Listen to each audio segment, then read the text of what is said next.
রাজধানীর অন্যতম নিরাপদ গণপরিবহন হিসেবে পরিচিত মেট্রো রেলে এবার উঠে এসেছে একাধিক উদ্বেগজনক ত্রুটির চিত্র।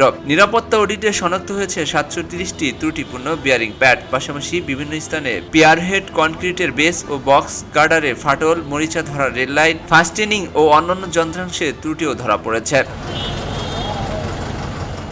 2025 সালের 26 অক্টোবর ফার্মগেট স্টেশনের একটি লোড বেয়ারিং প্যাড খুলে নিচে পড়ে এক পথচারীর মৃত্যুর পর উচ্চ আদালতের নির্দেশনায় এই নিরাপত্তা অডিট পরিচালনা করা হয়। চুয়েটের সাবেক উপাচার্য অধ্যাপক মোহাম্মদ জাহাঙ্গীর আলমের নেতৃত্বে 9 সদস্য বিশেষজ্ঞ কমিটি এমআরটি লাইন 6 এর পুরো 21.26 কিলোমিটার রুট পরিদর্শন করে এই প্রতিবেদন তৈরি করেছে। অডিট প্রতিবেদনে বলা হয়েছে, ত্রুটিপূর্ণ বিয়ারিং প্যাড, ট্র্যাক সাপোর্ট সমস্যা, অতিরিক্ত কম্পন ও ঝাঁকুনির কারণে মেট্রো রেলের স্বাভাবিক চলাচল ব্যাহত হচ্ছে। সর্বোচ্চ 110 কিলোমিটার গতিতে চলার সক্ষমতা থাকলেও বর্তমানে ট্রেনগুলো 60 থেকে 90 কিলোমিটার বেগে চলছে। কিছু অংশে গতি কমিয়ে 44 থেকে 47 কিলোমিটার পর্যন্ত নামিয়ে আনতে হয়েছে।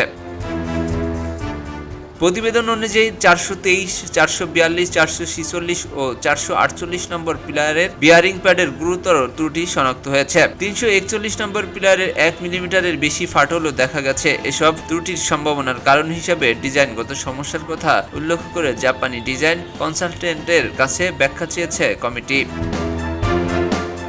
শুধু কাঠামোগত ত্রুটি নয়, বিদ্যুৎ সরবরাহ ব্যবস্থাও মিলেছে বড় ধরনের ঝুঁকি। ওভারহেড ক্যাটেনারি সিস্টেম, স্পার্কিং, বিভিন্ন স্টেশনের ট্রান্সফরমারের ত্রুটি, সিগন্যালিং রুমের পানি চুইয়ে পড়া এবং বৈদ্যুতিক কক্ষের পানি প্রবেশের কারণে শর্ট সার্কিট, অগ্নিকাণ্ড কিংবা যাত্রী আটকে পড়ার আশঙ্কার কথাও প্রতিবেদনে উল্লেখ করা হয়েছে।